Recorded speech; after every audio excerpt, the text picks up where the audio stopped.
You are listening to Stages Podcast with Mary Lee Fairbanks and Stephanie J. Block. Welcome to Season 6. Here on Stages Podcast, we go behind the scenes and beyond the resume to explore the crossroads of creativity, spirituality, motherhood, and so much more. Please like and subscribe on YouTube, Instagram, TikTok, all the places. Give us 5 stars and a great review. It really helps us grow. Thanks for joining Stages Podcast, Season 6.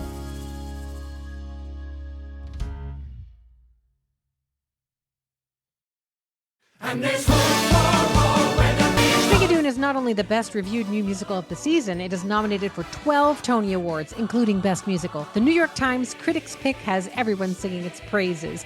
Time Out raves, good gosh, it's big, joyous musical fun. Entertainment Weekly gives it a grade A, and the rest call it hilarious. Hilarious, hilarious, hilarious, hilarious, and also hilarious. Get tickets now to the Tony-nominated Best New Musical, Schmigadoon.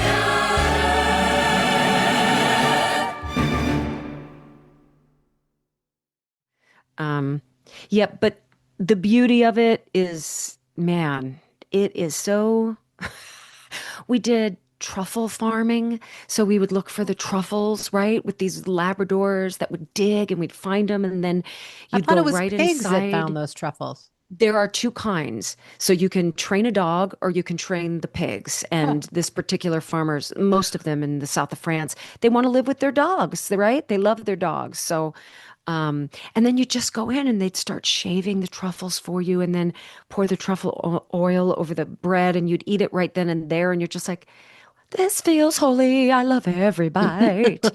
And then at a certain point, my sister and I were all, man, a lot of things that are growing in the south of France are growing here, whether it's the vineyards. They had tons of California well, I guess it wouldn't be California poppies in France, but California poppies were growing there, the lavender. And so some guides were asking us where we were from, and they said, oh yeah, where you guys are, near Lake Tahoe, into Napa Valley, we call that the little France of the United States. We were like, oh, we took such pride in that. We were like, we live in the little France of the United States. Because the shows went great. The people we hung with were great. Playbill puts on a really beautifully curated, slow, right? So it's not that casino playing, drinking, ha-cha-cha-ty cruise. It's very much a slow experience that I think my little spirit needed. Yeah. And the no responsibility thing with girlfriends is really special. And I don't think I've been doing enough of that in my life. You do that. Your coven. I do it a lot. You and your coven do it a lot. I think that's important. My sister-in-law and all my girlfriends surprised me on my birthday and took me to a wellness spa. Mm-hmm. And we all got pampered. We got red light treatments and we went into this like cryo freezer thing that was like 140 below. Like your brows and your eyelashes turn like frosted and you have to wear like stuff to cover your hands and ears so you don't get what's the benefit of the cryo? I don't know. It's supposed to do something good. Gets rid of all the inflammation. And then it was like, the red light sauna and the red light bed and then the leg squeezy thingy while you have a red light mask. Oh, it was really fun. Oh, good. And my sister-in-law, who is hilarious. Hold on, let me show you what she did. She's, a fake Tony Award and wrote a musical called 60 the Musical. Oh my gosh. And inside the playbill, everyone had like roles and she wrote a song called What I Did for Shmoo for my son. and everybody wrote like who they were. Oh, that's so special. So Sebastian's in the ensemble. Michael is the swing. My mother was a lifelong audience member. Magda is like the leading lady's confidant. Like, I mean, just went on. That's really special. She was my understudy, like trying to bump me out. So Caroline's my co-producer, like all these people. My girlfriend Jen's my personal astrologer, and they all wrote bios. I mean, it was so cute. Love in the time that it took. How special. Know. It was really, really fun. We had a great time. And catching up on all of the Broadway madness. So much is happening. Oh, it's exciting, huh? It is. It is exciting. When do you kind of put on your fancy garments and head out? I still haven't decided what I'm wearing. I have a couple of No. choices. I'll send All you some right. pictures. You can tell me I what would you like to like see. best. Yeah, yeah, yeah. And then, yeah, it's going to be fun. Michael and Seb are both going to come with me. Seb's actually getting his suit fitted right now. Oh, Sam is fun. here. Oh, Sam is here. Oh my gosh. Sam Sam is is here. here. Where's your Sam is here. Hello. Hi. Oh, first of all, you have a wall of fame behind you. Oh my gosh, that's so embarrassing. No, it's not. I You've have earned I this still have a stuff. lot of clown paintings. Did you Why? paint those clown paintings? No, I love clown painting. Oh Are my you gosh. kidding? But I do have to know about the clowns. Is it just, are you going against, you know what I mean? Against the grain, Sam, because you're edgy and unhinged like that? No, I just really like clowns, and I especially like tragic oil paintings of clowns that like from a thrift shop. So I just have this isn't my home, to be very clear. I would have neither my show posters or clown paintings in my home. This is my little room at the Lyceum. Yeah. Did you yeah. ever see the TV show The Good Place? A little bit. Okay, well, one of them, like their hell was their whole house was decorated in clown paintings. Eating a croissant. Happiness is drinking beautiful wine. We'll get to that later. This is our podcast, by the way. It's like a moth in a cathedral. It's like all over the place. Oh my God, a moth in a cathedral is so good. That's it. And Marilyn, it's It's really nice to connect you, with you too. to connect with you, all of that. Moth in a Cathedral is incredible. I do feel like your clips from your podcast always show up on my Instagram because I am in fact probably the target audience. And it's always like, oh my God, people that I love. Like wow. Yes. We're just so lucky to have you.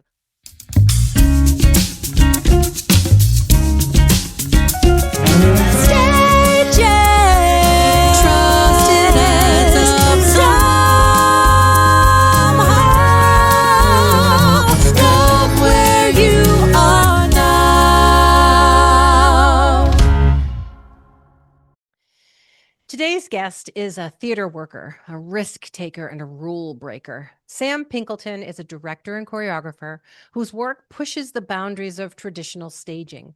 Known for experimental and deeply collaborative approach, he spent years building a reputation for directing celebrated avant-garde off-Broadway and regional shows. And then he achieved critical acclaim for directing Cole Escola's Oh Mary, earning both the Tony and Drama League Awards for Best Direction. Some of his extensive movement credits include Significant Other, Stephen Sondheim's Here We Are, and his explosive choreography for Natasha, Pierre, and the Great Comet of 1812 garnered a 2017 Tony nomination. This season, he has injected that same risk-taking humor, authentic energy into the Tony Award-nominated Rocky Horror Show at Studio 54. His work was recognized with the 2026 Obie Award for Best Directing for his off-Broadway productions of Ta-Da and Can I Be Frank? True to a career defined by artistic pivots, he lives by the words of his own Tony acceptance speech. Make what you love, not what you think people want to see. Please welcome Sam Pinkleton. Sam Pinkleton, can we have you to stage, please? Sam, join us on stage. Yay! Welcome. So do that first line again, because I want to call him this forever. A risk taker, a something maker, a theater maker, risk dream taker. maker, risk taker. Won't you mess around with me, a heartbreaker? And I don't know if that was Cher or Elvis or what. It was both. It was both. I want to just call you at 3:00 in the morning when the demons are out to ask you to read that intro to me out loud. Because yes, you know what? I'll email it to you and you can pin it next to your bed. Well, let's go right there. It's really hard to believe that you have me those too. Demons, not that it's not that you're not unique. human, but what can I ask personally? What do your demons say? I've oh got my goodness, here we are. Very nice to see you. What do the demons say? I mean, I would love to find somebody who does a version of what many of us do without those demons. I think that my particular demons they come and go, but sometimes they're like, you are letting us down. I don't know who us Oh. is. Mm. I'm a people pleaser.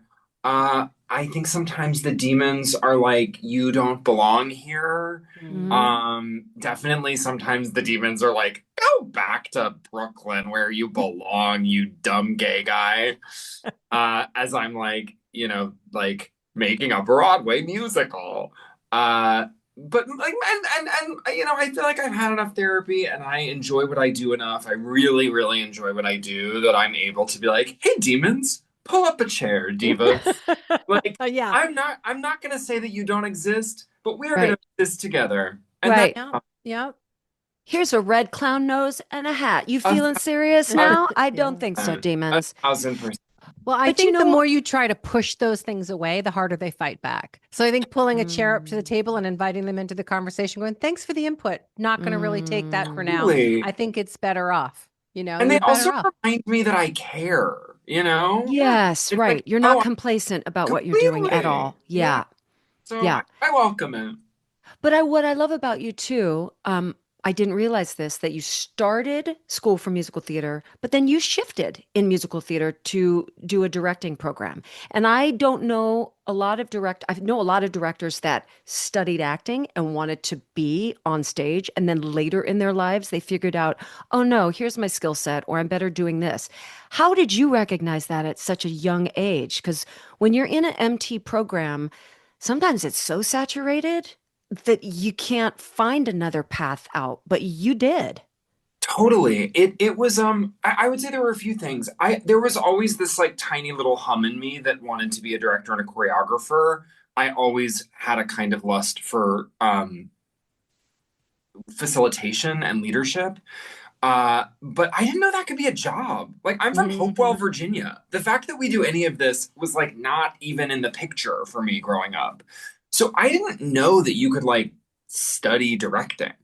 I just thought like you want to be in theater, you go to musical theater school. And also I like loved musical theater.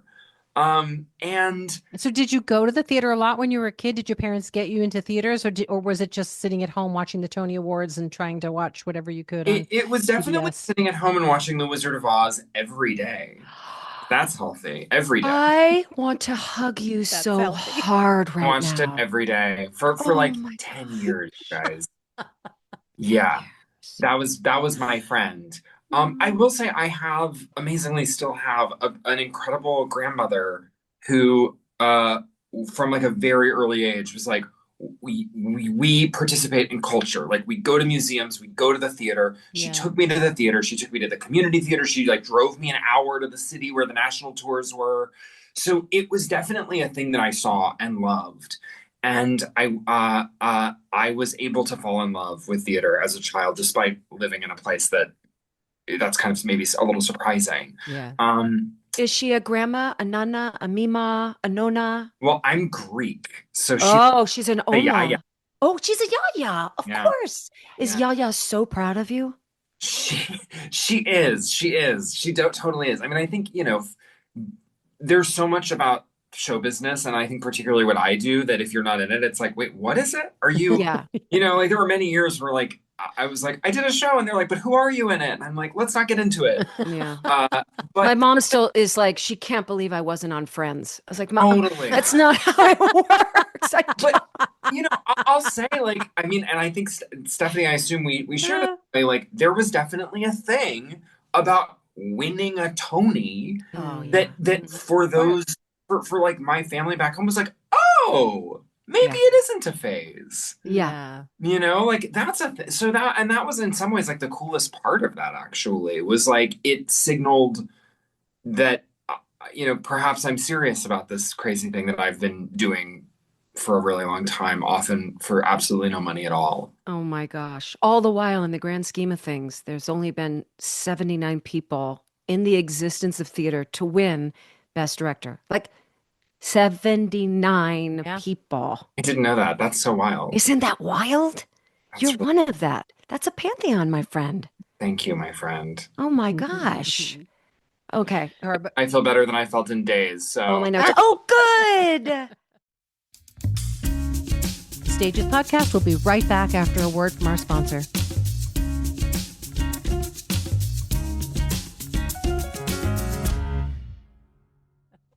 first job. I Here's want to done. get to Rocky Horror, but first we have to talk about Oh Mary. We just Oh, yeah. have to. Yes. Because I loved that show from the moment I walked into the theater with the stupid music playing, and I was like, oh, okay, I get what I'm in for. Awesome. And you know exactly what's going to happen. And you sit I down in the didn't. seat. Am I Oh, stupid? Because I felt it didn't. just from the music. I was like, and the set, because the set, I don't know. I just knew I was going, You're like, I knew exactly what I was in I for. didn't. So I I'm got to a like, home of idiots. yeah, I got Sam, to buckle up and just enjoy the ride. And I just, first of have all, you seen multiple freaking loved it. Marys, Mary Lee? No, but I I've only really seen want to Cole. come. I've only seen Cole, and I want Yeah. to go back though and see Maya. I think And she would they be were astonishing. amazing. The amount of feeling or stream of consciousness they could show us in one frigging beat. It was incredible to me. Yeah. But there were times I was smiling. I was like, I don't know what's happening, but I can't put this smile on. It's And there were genius. moments where I was laughing and almost felt guilty for laughing, if that makes sense. I don't know what that emotion was about. And then I walked out of there and immediately wanted to see it again. Yeah. Like Aw. immediately. I mean, did you read that script and just say, "This is genius. I have no choice but to do it"? Or I did you did. know Cole Yeah, beforehand? I knew Cole. Cole and I kind of grew up in the gutter together, and we were around the same age. We moved to New York around the same time. We did a show together downtown like 14 years ago that I choreographed that Cole was in, this like amazing deranged musical about Madonna and Britney Spears that we love very much. So I always knew and kind of was in awe of Cole. I saw Cole perform at Joe's Pub a lot. Like we did a lot of uh, swimming in the same scuzzy streams. uh, but then like whenever that was, I guess probably 4 years ago now, I got an email completely out of the blue that said Cole Escola has written a play about Mary Todd Lincoln. Would you like to read it? And I think I said I don't even have to read it. Like I know Right. that I want to Yeah. do it. I'll clear my schedule. And then I read it, and it's the first and to this day only time I've ever laughed out loud reading a script. Um, and the play evolved a lot in our collaboration, but the big idea was definitely there. Like it was the thing that we know. And Cole and I chatted about it, and the thing that we really were chatting about was our like deep, deep love of like 70s regional theater. Like when you see like black and white photos on the walls of like the Oh, yeah. McCarter Theater of like Three Sisters, and you Oh, see it yeah. and you're like, that production was 7.5 hours long, but Yeah. all of those people felt like they were in something so important. It was the Yes. peak, Oh, the yes. peak of their career. Yes. Totally. I was one Yeah. of those, stupid people. I mean, it was the 80s, but every local production, you're like, Yeah, nobody has ever done it as good as us. completely. Nobody. And that Yeah. we're just a little secret tucked away in Fullerton, California. But my God, if anybody could see this, all of our lives would be changed. Yes. Absolutely. We have such a love for that, and that really like spawned how we made the show, how we designed the show, how we approached the show. But that's why the show works, because you have to take it as seriously as they took those. That's Oh. why it works, because it was so clear that everyone was taking it completely Yeah, there was no seriously. wink to the It was audience at any perfect. time. No. Perfect. That's a very high compliment. Did you think, or did you both think, that it was going to be able to translate as well with different actors and actresses coming in to play Mary? Or did you feel this was so like crafted for Cole? Who knows, because now there have been how many Marys? 7? Oh, We're on 9. Whoa. Yeah. So Yeah. what was the first one in to replace Cole was The not amazing Betty Titus. Gilpin. Yeah, Oh, Betty she Gilpin. is. She is amazing. The greatest, yeah. the greatest. Yeah. And then But a lot of Titus. Broadway debuts too, which A could lot of be a Broadway little scary for a Yeah. director and a playwright. So what does that look? Every time you put in a new Mary, what does that look like for you? Do you do hands-on, or does stage management take over? It continues to evolve. I mean, to answer your first question, when we made the show, we always say this, and I think people at this point probably don't believe us, but like we really were just like, we're doing this for 8 weeks with us downtown, which honestly, we couldn't believe we got to do that. Like, we would have done it for $1 for 2 days. Right. And so no one said Broadway until well into the downtown run. No And one, who was the first producer that saw it and went, uh-huh, Broadway? well, our our commercial producers are incredible, which is a sentence that I don't say a lot. Yeah. Carly Briglia, Mike Lavoie, Lucas McMahon, Kevin McCullum, they really like let us do the thing we wanted to do the way we wanted to do it. And they in no way were like, maybe if it's successful or something, like not at all. Like not at all. Which, because like we've all felt that. Like, you know what that feels like, where it's like, oh God, Yes. they're like looking at us, crossing their fingers, hoping we don't screw it up so it can go make money. Right. It was not the vibe at all. And the show really, it was this like runaway hit downtown. You couldn't get a ticket. It was crazy. And we were in this position of like, well, we want to keep showing it to people, but we don't have any seats to put them in. Mm-hmm. And we talked about a lot of different ways for it to continue to exist. And I don't remember who said it, but there was a moment where someone was like, what if we did a very limited run on Broadway? And I think Cole and I both were kind of like, that's insane.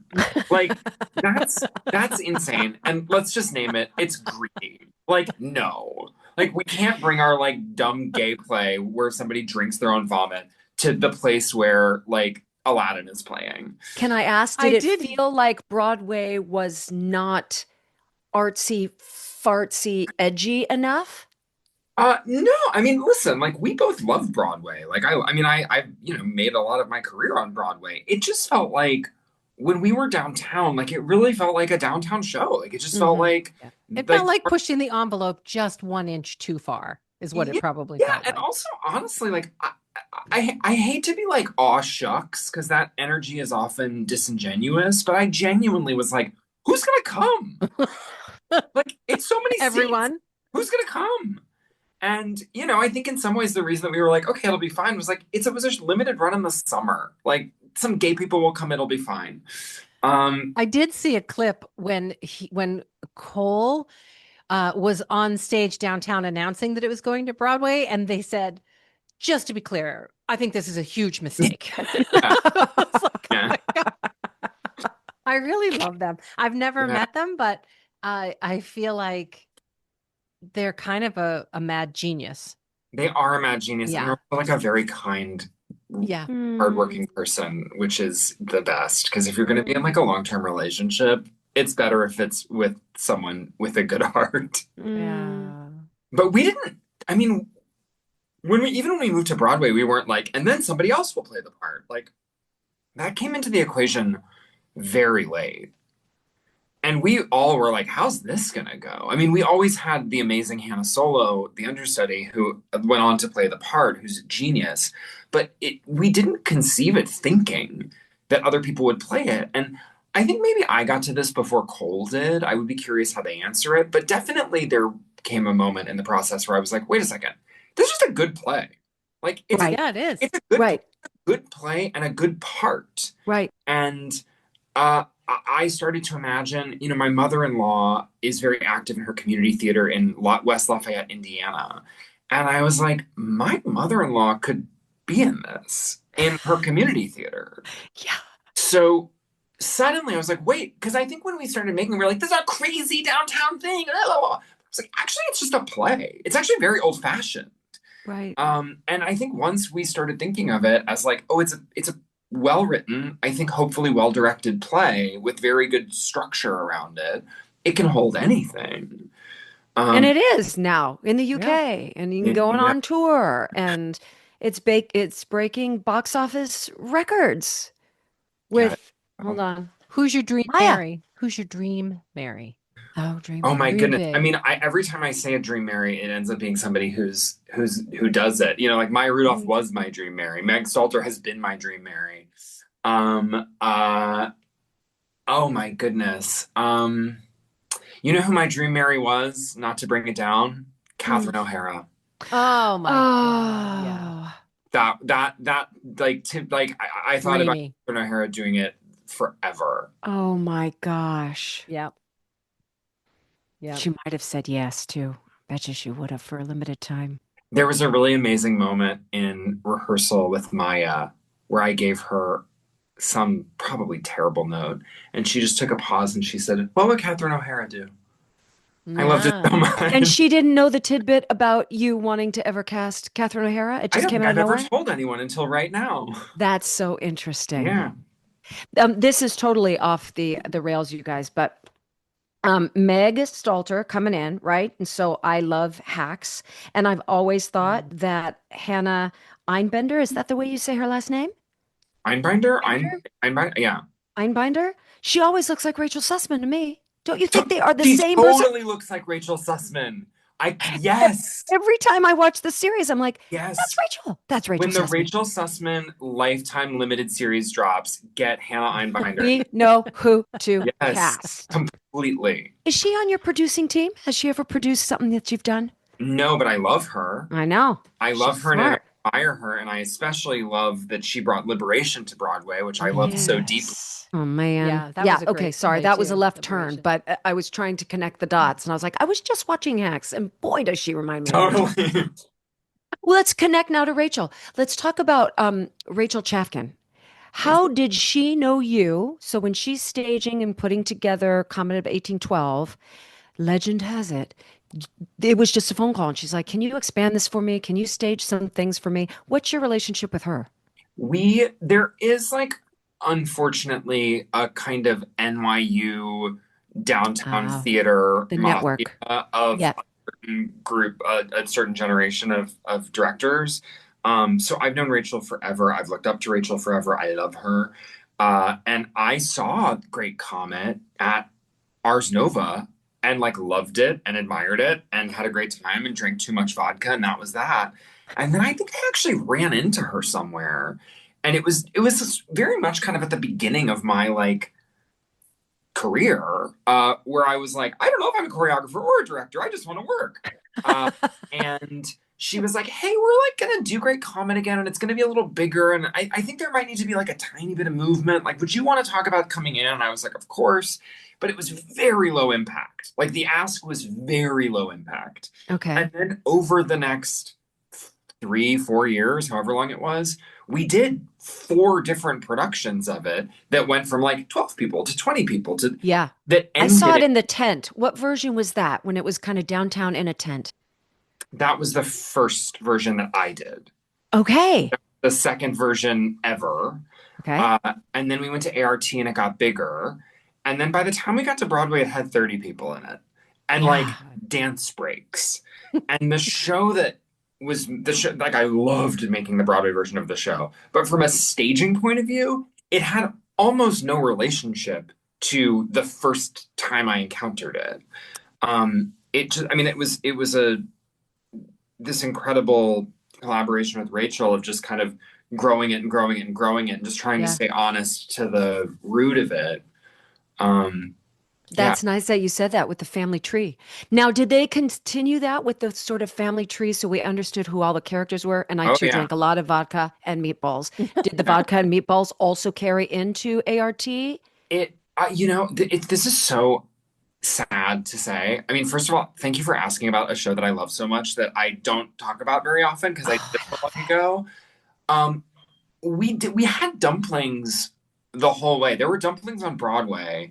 Oh, it wasn't meatballs? I made up that whole I think story? it was dumplings. Okay, all right. But I there ate a also lot of no, them. but there also was a version like when we did it in the tent, we were basically running a restaurant. Like I know. I 'cause remember. there was like I remember like borscht spilling onto gowns.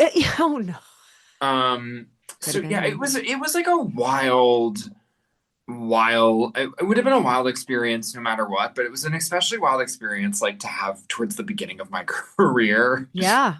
That was my first. Is this true? Yeah, that was my first Broadway musical as a choreographer, which is like bananas. And then you Bananas. get your Tony nomination Come for it, on, right? right off the bat. Well, not right off the bat, because you had been like nonstop, Yeah, right from college. You it never wasn't my stopped. first Broadway show, but it was my first Broadway musical, and I did come out of that feeling like, well, I'm like, give it to me. Like I have staged the war, so Right, right. Now I um, can take on anything. totally. But it was a really joyous experience, and I love Rachel and treasure her collaboration. When you are a director, what does that even look like when you are vying for a project? Does an agent still call you and say, "Hey, this upcoming season or 3 seasons from now, they're looking at this. Do you have any interest in?" Or do you come up with things now as a Tony award-winning director and say, "I'd really like to do XYZ. How do we make this happen?" What does that look like? I want to ask every director I admire that question because I do think it's kind of mysterious. It is mysterious. And I assume everybody has a different answer. I mean, for me, I'm excited to do things that I've never done before. I'm excited to do things that scare me. I'm excited to do things that surprise me. You know, after Oh Mary blew up, suddenly my inbox was full of irreverent gay historical comedies. There are so many out there? It Question is mark? it is a cottage industry. It's crazy. Wow. And with Love, I was like, that is the last thing that I want to do. Like Right. Well, number you've one, climbed that Of mountain. You course. climbed that mountain, and it's as best as it's gonna get. and Right. and I would be like I've said to writers and producers, like I'm the last person you want to do that because Yeah. it's going to be judged against this other thing. Like Yeah. so, you know, sometimes things come my way the old-fashioned ways. I definitely there are things that I want to do that I haven't done. I mean, I want to believe that I'm just getting started. There are artists who don't work in theater who I am obsessed with, who I think could offer something to theater. So in some ways, I'm like, oh, I'm very excited about, you know, musician X and have an idea and want to chase after them. Did the Rocky Horror come to you via Scott Ellis or Roundabout, or did you Rocky post that? Actually, Rocky Horror started as a production at ACT in San Francisco. Oh, And when the great Pam McKinnon took over that theater, yeah. came to me and she was like, I want to do a big crazy musical that like blows the ceiling off the place. And we were like, that's obviously Rocky Horror. So I was made this big production for the Bay Area. I cast it almost entirely with the Bay Area. We were 3 days from starting rehearsal, which was to be on March 17th of 2020. Oh Oh, man. gosh. Okay. So I went through the whole, I mean, truly like the rehearsal room was taped out. And it was this like crazy thing to mourn because like I had the whole show ready to go. Yeah. And then when the theater reopened, we couldn't do Rocky Horror. We couldn't get the rights. Maybe I'm not supposed to say that, but lovingly, I don't care. Yeah, we're 6 years out now, so We couldn't get the rights, and I think the reason we couldn't get the rights was because there was this threat of doing it on Broadway, and Oh. through a lot of really serendipitous acts of show business, I found myself talking to the Rocky Horror overlords, the amazing Howard Panter in London. Oh, Trafalgar. Of course. Oh yeah, of course they love you. Of course. I found myself in an office with your face in it. I'm sorry. Yes. Yes. Yeah, I mean they're like that's Oh, they are yeah. mammoths. Mammoths. And between them and the great Scott Ellis, who like truly, for whatever reason, has like believed in me without apology or doubt my entire career. It is like that guy is so astonishing in his ability to champion other artists. And I didn't get to do Rocky Horror in San Francisco, but I did get to do it on Broadway at Studio 54. But it was like an 8-year journey, y'all. Yeah. So did the vision change much? The vision that was in your mind for that San Francisco production, and when you finally got it to Broadway, had it changed a lot, or were the bones of it all still really the same for you? I think the guts of it are identical, if that makes sense. Like what it feels like, what it means, why it matters, like all of that, all of the like spiritual stuff, I think is the same. It looks completely different. It moves completely different. You know, I think would have been foolish to not let Studio 54 as a building and inform how you were going to do it. Totally. Yeah. And also, frankly, I there was a part of me that wanted to kind of start over because the San Francisco one, it didn't get to happen. And those actors didn't get to do it. And I didn't want to just like I didn't want to just like pack it up and move it to New York. It's like where we were in 2020 and where we are in 2026 is Yeah. basically two completely different worlds. Yeah. So I felt like I had all of this stuff inside of me about what Rocky Horror is and why I love it and why it matters. And I should just trust that and kind of start over, if that makes sense. So like the fire Totally. is the same, but the thing itself is completely different. And Yeah. it's a risky one to do because that show is so beloved. And Oh, people I've have read. such strong associations with that show that it's really risky because a lot of people don't like change. And so you could go in and make a lot of people mad Yeah. with doing something new with that show. I mean, it's also quite liberating though, because it is. I mean, Rocky Horror is like the Parthenon of expectations. Like Right. it's just like it comes with so much baggage. But there's also something liberating because you're absolutely right, Mary Lee. Everyone has strong feelings about it, but often those strong feelings are like in contradiction to each other. So it's like, Mm. oh, well, I can make you happy, but if I make you happy, I'm going to make you really sad. Right. Like it is actually impossible to please everyone's hopes for that thing. Right. And that of course like ruins the good boy, good student, people pleaser in me. But it really liberated the director in me to be like, okay, y'all, we just have to make something that we love, that we are proud of, that we feel like we can offer to people, that embraces this wild, messy, Yeah. beautiful thing that has endured for 52 years. Yeah. But like we can't try to please everyone because we will make something that sucks. Yes. And because a lot of the memories, I'm speaking about playing Liza or playing Cher. So many What a people- sentence. Well, it's so dumb, isn't it? But their love of them, it goes hand in hand with whatever memory, where they Yes. were, who they were sitting Right. with. And I can't fulfill any of that for you when you were 27 and Yes. saw her at the palace Yes. and that's not in the script, that's not in the score. So it was an impossibility. But I hear you. So as long as you're true, like you said, to the root of it, to the core of it, and doing the very best and pouring all the love and respect that you can. Well, Yeah. in the same way, I mean, you're not an impersonator. You're an actress and an artist. And like, I feel very lucky. It's so crazy that you're saying this, Stephanie, because you actually are the person on the planet who understands what I've been through more than anyone. Other than my friend who wrote the new Star Wars, who also was like, Oh my girl, God. let me tell you about expectations.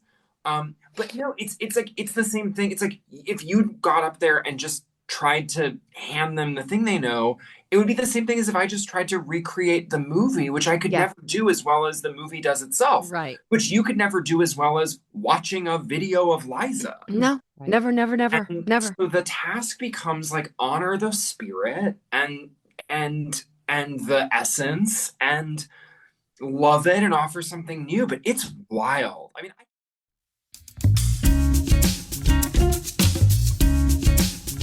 Stages Podcast will be right back, so don't go away.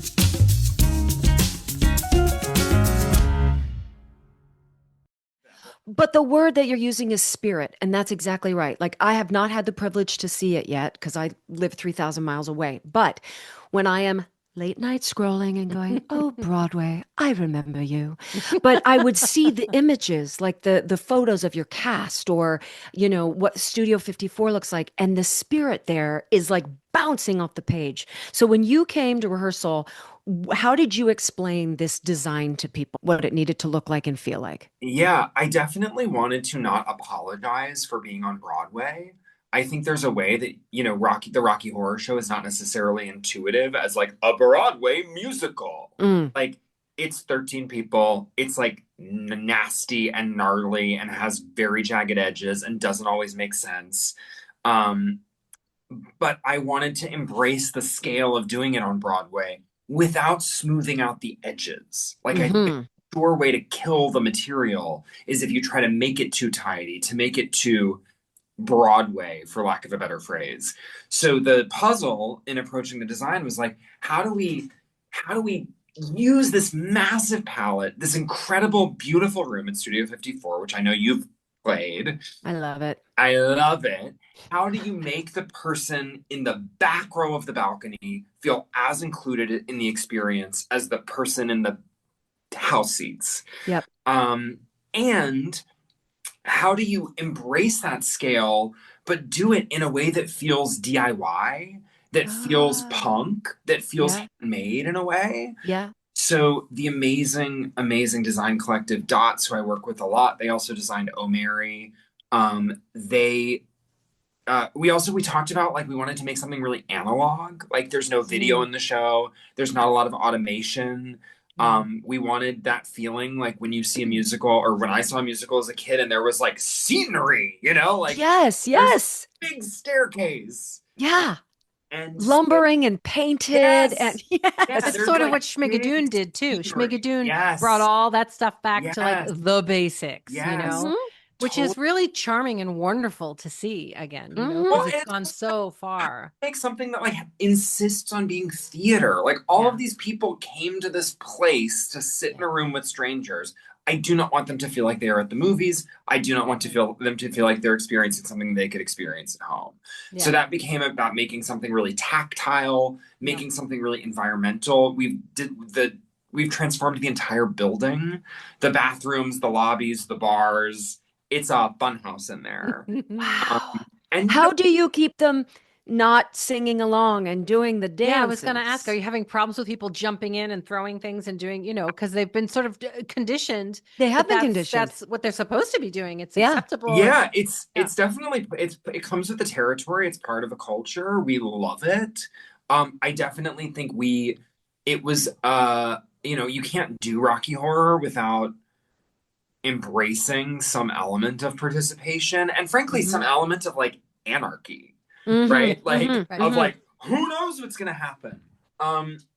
We early on in previews, and I honestly think this is because early on in previews, the audience was like a vast percentage of like Rocky Horror diehards. Cosplay, everything was coming through the door. It was an incredible energy, but it was like a tsunami of yelling that made it like nearly impossible to hear or decipher or even tell that there was a show happening. Wow. Which I'll be honest, didn't feel awesome. No. But over the course of preview, like you use your previews to learn about the show you made and make it better. In the case of Rocky Horror, that was pretty extreme. And so we never wanted to say like, you can't do this thing. Because like it's a thing that it's part of the experience. It's part of what makes Rocky Horror. And it's also just like fun as hell. Yeah. But we also like needed the actors to feel safe. We wanted, I think a really delightful thing about doing it on Broadway is that like for every person who knows every word, there's somebody else who's just like seeing it for the in New York seeing a show. That's right. So thrust your hips somewhere else because I'm trying to live this experience. Or just like, I did this thing in early previews and like I'm sure the internet hated me for this. I really feel proud that I no longer read what people say on the internet because the internet is a toxic place. Yeah. But I did a little like hi, welcome to the preview speech because like sometimes you have to do that.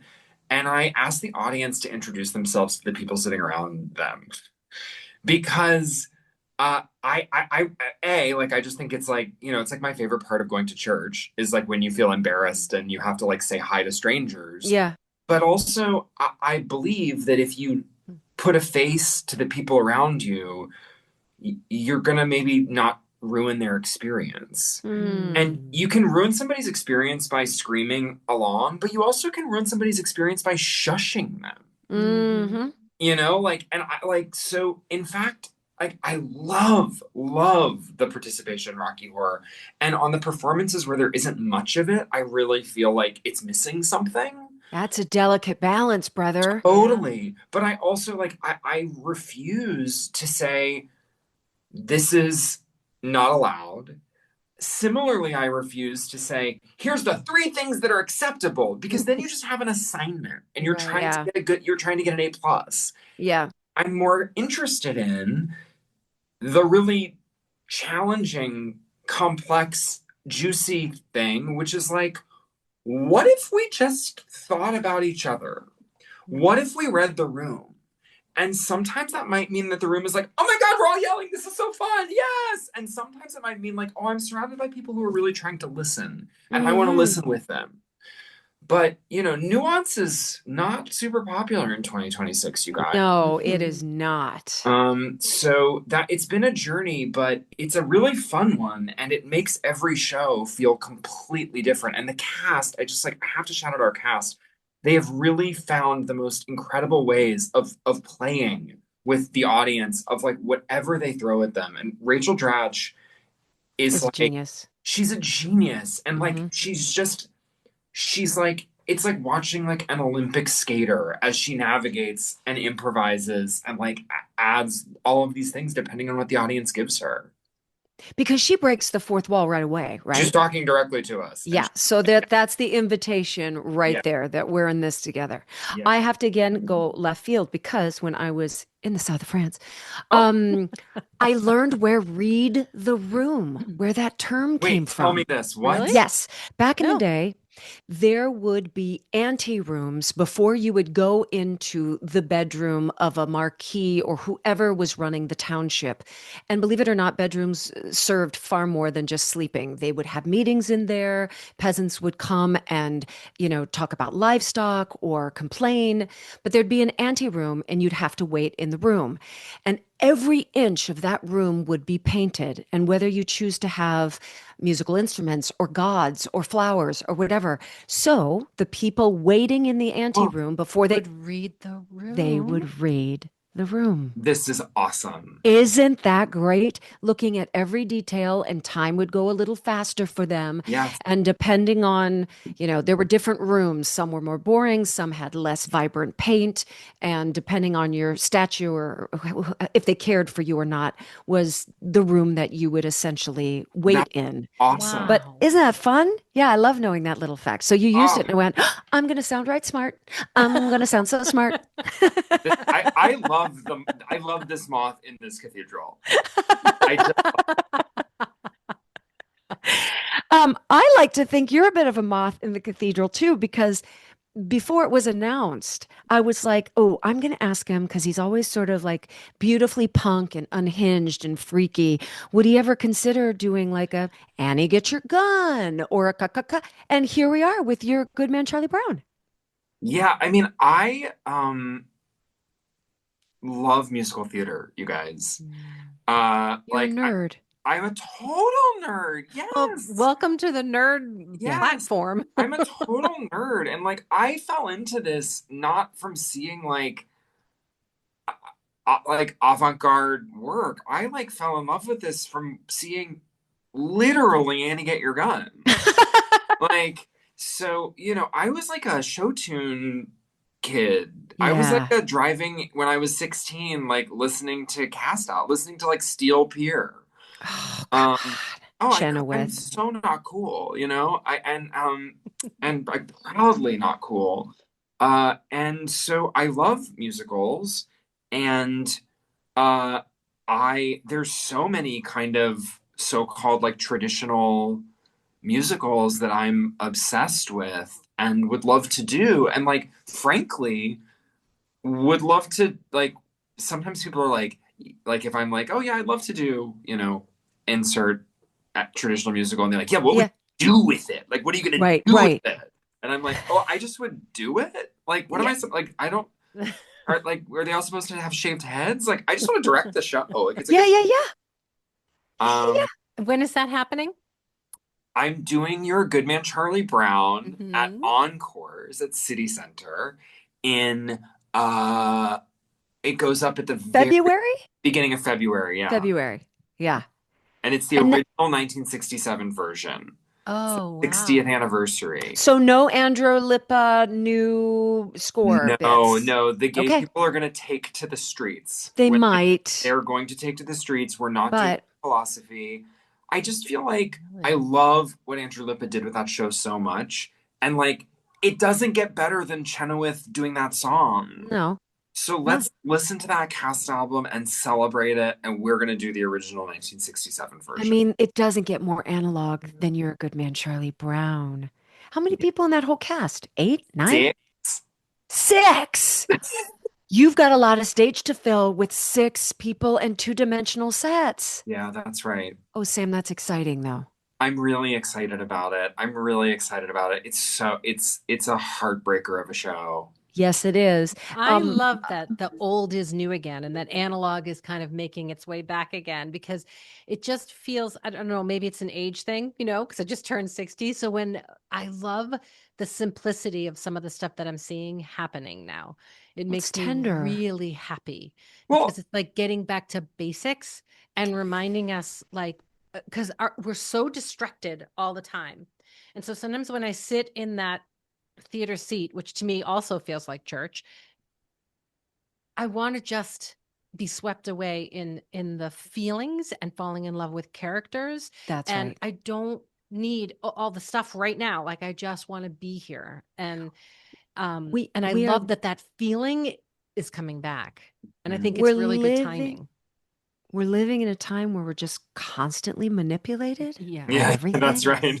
Right. So when you can sit exhausting. in any sort of place where you're like, I'm here of my own accord, I'm Yeah. going to see a show, the feelings that are bubbling up are literally just happening because it's organic. I'm not being, fed and forced to feel a certain way. Right. That is a beautiful space to be in. I think we're getting more and more desperate for that feeling. Yeah. Agreed. Yeah, and as the robots continue to threaten to take over, I continue to kind of double down on Yes. creaky and impossible about theater. It's like, oh, I want to make it more analog. I want to make it more handmade. I want to because make it theater is the place where AI is not going to take over, right? completely. we can make people appear in the movies, but you put them on a stage. You have to be a live human being doing the thing on the stage. Yes. And that's amazing. That's never going away. Totally. Guys, we love it. Are you ready for me? I'm ready for anything. Do you know Tony Kirshner? You have to work together. You guys look like brothers. Right? The author. The Tony Kirshner. Yes. Do you know him? Do you have an in with him? You guys must collaborate or you have to play brothers. Have you stood side by side and looked at each other in a mirror? Wait, are you talking about Tony Kirshner who wrote Angels in America? That's correct. You think we look alike? Oh my dear God, I'm pulling up an image right now. I have never gotten this. I love this. Oh yes, no. Take off his facial hair. So I have a lot of weird connections to him because my sweet husband, Andrew Russell, his first job in New York City was as Tony Kushner's assistant. What? I know. Okay, I'm looking right now. Okay, well. I mean, we're definitely both like gay guys with glasses. You're definitely in the same family. Fair. Do you know what I mean? In the Hannah Einbinder film about Rachel Sussman, yes, okay. I Tony Kushner. Okay, fair enough. Audience, well, this is not great light. I'm very flat. The nose structure is a little different. Yeah. Oh my God, did I just see glasses and go, oh, they're the same person? That's not fair, is it? I'm highly flattered. Also, Tony wrote the film Lincoln. And Tony came to see O'Mary very early in the downtown run with Steven Spielberg and Sally Field. And no pressure. And he was so generous about it. And I think has come back like 7 times. Wow. He facilitated a talk back with Cole and I during the like crazy Tony time. Like he is weirdly like the creators of the very serious, important film Lincoln. Oh, wow. Become, like the biggest O'Mary supporters. Steven Spielberg was just here for the 3rd time to see Maya. It's very, very sweet because like they could be like, you've tainted and decimated our beloved history. Because it was a cavalcade of stars coming. I haven't seen that since Dear Evan Hansen. Sure. Do you know what I mean? Like Beyonce was showing up. It was just one fancy famous person after another.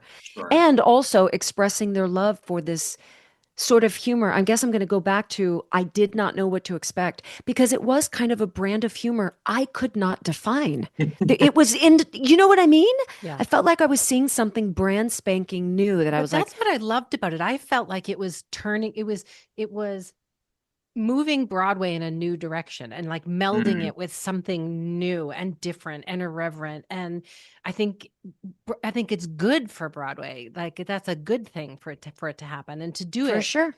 so simply, like like you said, like really analog. And it just worked. It just worked. You're a It kind of genius. changed. It changed some of the fibers of Broadway, I think, and That's- what'll and open doorways for new things to come in.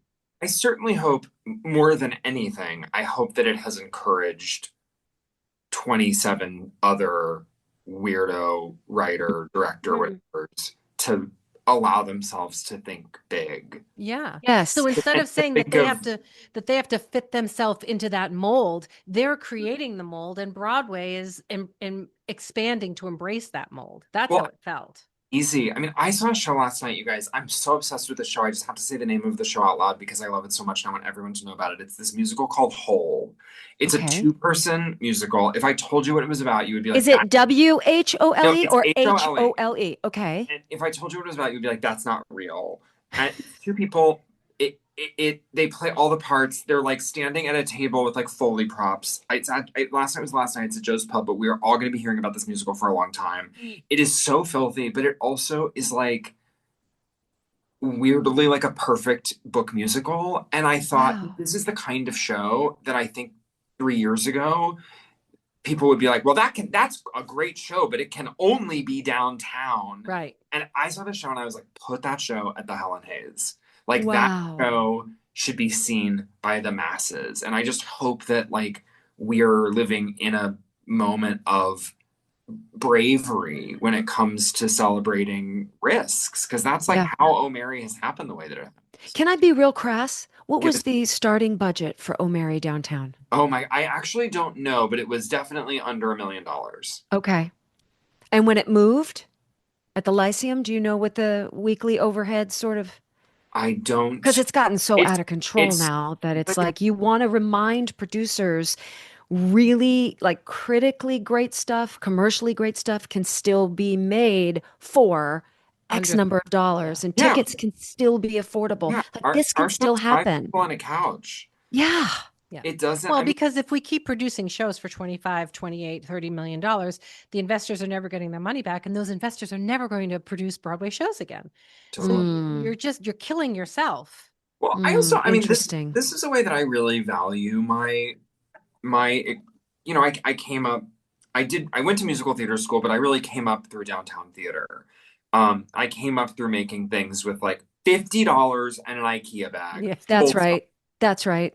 And I did that for many years. And I feel like actually nothing made me more ready to be a Broadway director than making downtown theater because I think part of our jobs is like we want to make a show that's going to run. Yeah. And that doesn't have to mean we want to like flatten our imaginations. But like the most imaginative work I've ever made, I made with nothing. Yep. Mhm. There were many moments making Rocky Horror, which like it's certainly the biggest, most expensive musical I've ever made. It's not a $20 million musical by any means, but there were many moments where we were like, oh, we could do that, but why would we? Like, let's make it out of duct tape. It's going to look better and it's going to feel better. And you know what Yeah. else? The most creative ideas and avenues come from constriction. Completely. Mhm. Completely. Yes. If you have every choice in front of you, Spill. you don't need to be creative because all your choices are there. Right. But if you're constricted, Totally. you have to Right. think outside the box and You you have to this like bench. get imaginative. Go. That's Yeah. when the fun starts. Like, Yeah. because then you get 5 people in a room and everybody's like, ooh, how do we do this? And that's where the dreams like happens. That's how you Yeah. want it to be. Yeah, for sure. Anyway, I have one last question. Can you tell me something about your tattoos all over your hands? First of all, I love hand tattoos. I've always wanted them. Oh my But gosh. tell they me about hurt? some of yours. Okay, I'm glad you asked about my hands because they are my favorite tattoos. I'm covered in tattoos and they all have something to do with either show business or death, which are the two major Oh, things. wow. But not the death of show business. I mean, honestly, sometimes I can't take the two apart. This is my most notable show business tattoo, which is this little seal with a ball on his nose. Which Yeah. Oh, the coloring is how I amazing, feel. though. But my hands, I want to tell you about my hands because I am obsessed with the writer Anne Lamott. Do you guys know Anne Lamott? Yes, of Yes, of course. I thought I might be in an Anne Lamott crowd here. Yes. So when I was doing Great Comet, actually, a big challenge of Great Comet was like how huge it was. And during that process, I read Bird by Bird, which is maybe her most famous book about writing, but it's also really just about taking things one thing at a time. Yeah. And it was a game changer for me process-wise, that book. So during Great Comet, I got these birds for Bird by Bird. And then last year, I had a really scary accident, and I had one of those things happen that like made me be like, oh my God, life is precious. And I went deep into Anne Lamott, and I read Help, Thanks, Wow, which is her book about prayer. Oh, I haven't read that one. Oh, you're going to be obsessed with it. Hope, thanks, wow. Help, thanks, help. And basically, it's about the notion of prayer and how gratitude all prayer can be reduced, or all prayer can be essentialized to either a prayer of help, a prayer of thanks, or a prayer of wow. And it just like broke me open.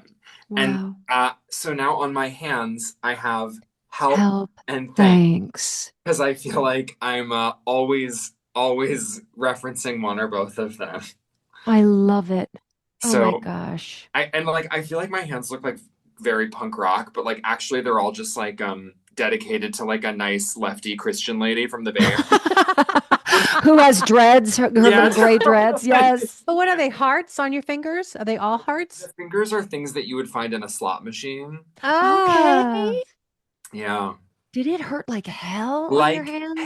Like hell, a nightmare, dumb. If your child ever says, I want hand tattoos, disown them. Yeah, okay. Find a chubby part. Let's find a chubby part. Yeah. That's right. And first of all, thank you for your time. You You're guys are magic. best. Oh my gosh. It's Thank so you. nice to chat. Thank you. Thanks for saying yes. We know everybody's schedule is totally wild. So No, thank you for being here. And also, like, I love this podcast, and I love that you guys do it because it feels like it just comes purely from a place of goodwill. Like, I don't feel like you're selling anything. I don't feel like you have any. Oh no, Papa, we're in debt with these conversations, but it's so worth it. It's so moving, though. It's just like, like nice people talking about our whole goal is just put light in the world. We will no focus on anything dark. It's put light in the world because the world needs light. And the young people that are listening to these two middle-aged women, it's kind of wild. Like it's really wild to us. So we feel grateful. We feel honored.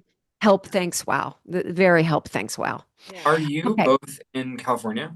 No, I'm in Boston. Okay. Yeah. Boston. Amazing. But I'm in New York all the time. I drive down like once a month. But you're in California, right, Stephanie? Now I am, yeah.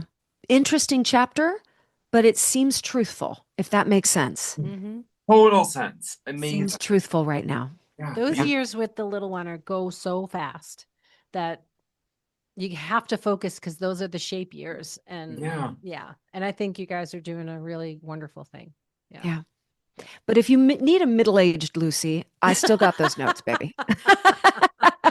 You have more notes.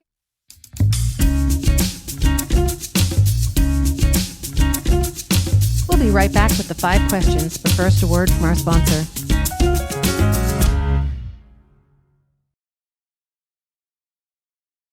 If we were to walk into your closet, is there a garment or an accessory, something that you will never get rid of because of the memories that it holds? I have a jacket that belonged to my mentor, Liz Swados. And she always kind of looked like she pulled her clothes out of the trash can, but they also were incredibly chic, and she had like pockets full of keys. So I have this jacket that I've had for years that I like sometimes visit and talk to, honestly. Oh, I love that. Okay, this is because of your clown photos. If you were a clown, what would your clown name be? Oh, I mean, my last name is so weird. I think my clown name would be Sam Pinkleton. Do you know, Seb today, I was writing all these notes about you, and he's like, have you ever seen a fish called Wanda? Sam Pinkleton sounds like a name that Kevin would make up in that movie, a fish. I love that movie. Sam Pinkleton. Yeah, I have like a whimsical fake last name, so I'm already a clown. Describe your absolute perfect sandwich. And I'm talking everything from bread to dressings, the whole shebang. My perfect sandwich would be it would be a very, very simple uh I'm thinking about like a hot weather fish sandwich. I'm thinking about like What? yeah. I, She am I hates grossing you out with seafood. the notion of a fish? Yes, She that hates screams to me like seafood. food poisoning. That screams No. to me smelly, smelly No, breath, the I need whole you to thing. imagine. I need you to imagine that you're in like a trashy beach shack, and Mm-hmm. it's warm, and you can like see the fishermen, and it's Okay. a simple. It's like a delicious, perfectly toasted bun, and like a Okay. perfect piece of like Is it a cod? Is it a, what is no, it? it's like a grouper. Oh, Like I'm talking like real. You know, I was raised by wolves in the Chesapeake Bay. So I'm talking like real seafood. okay. All right. You can still like crunch some of the sand when you're eating it. Yeah, I'm happy to be the first guest to really gross everyone out with their Yeah, sandwich. nobody has given us this. No. Yeah. I also don't eat meat. So You're a pescatarian? I am. Okay. Yeah. Okay. If you could wake up tomorrow with any power, worldly or otherworldly, what would it be? Oh goodness. That responsibility feels terrifying to me. Um I uh you know, would there be a way to like have a superpower where I could like suck money out of rich people's bank accounts Yes. to solve incredibly solvable global Yes. problems? Yes. That Yes. is the Yes. superpower that I would have to do Mhm. that without consequence. It might be called socialism. I don't know. That's great. I would like to be Yeah. socialism. Yeah. Okay, final question. If you were nail polish, what's the color and what's the cheeky little name of the nail polish color? Oh, it's definitely like a silver metallic chrome. Okay. And it's a silver metallic chrome, and the cheeky little name is you know, I just looked at this I have this New Yorker thing framed of like a flop show, and I just saw the words rock bottom, Mhm. and I would love Oh, a nail polish called rock bottom. I yes. love that. Oh, that would sell actually. Yeah. Okay. All This right. has been such a pleasure. You're a dream. I'm so happy to meet you. You guys are the best. Thank you. Thank you for your time. All good things, moving from one thing to the next. You're a hopper, man. You're a hopper. I'm trying, y'all. I love it. I see it. You're Nice everywhere. you both. Thank you. Thank you. Thank you. We're going to stay on and chat about you just for a little bit more. Okay, great. Okay. Bye. Happy Friday night. Bye. Bye. Now, what struck a chord with us?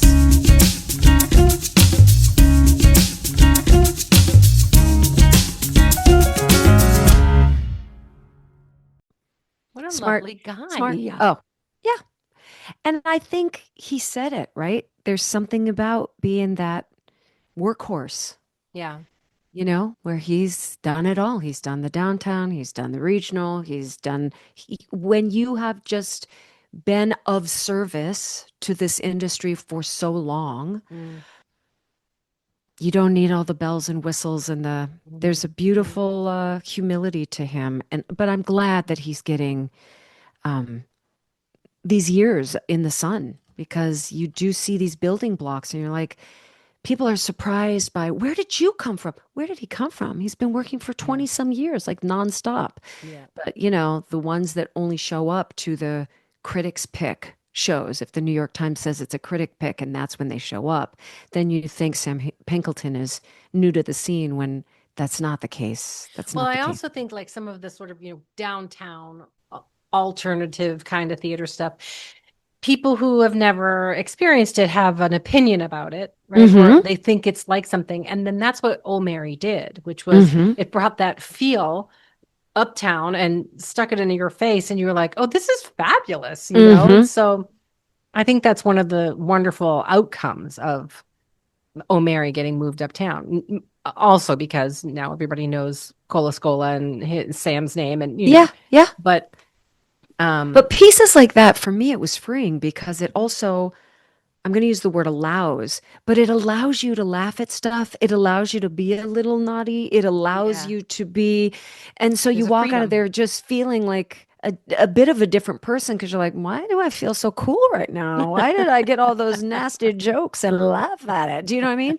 It afforded Yeah. you that opportunity Yeah. within a Broadway theater. Yeah, for sure. For sure. Well, that was awesome. Yeah. He is a creative mind. And I love when people think like me, go, oh, I know what his genre is. I know what his jam is.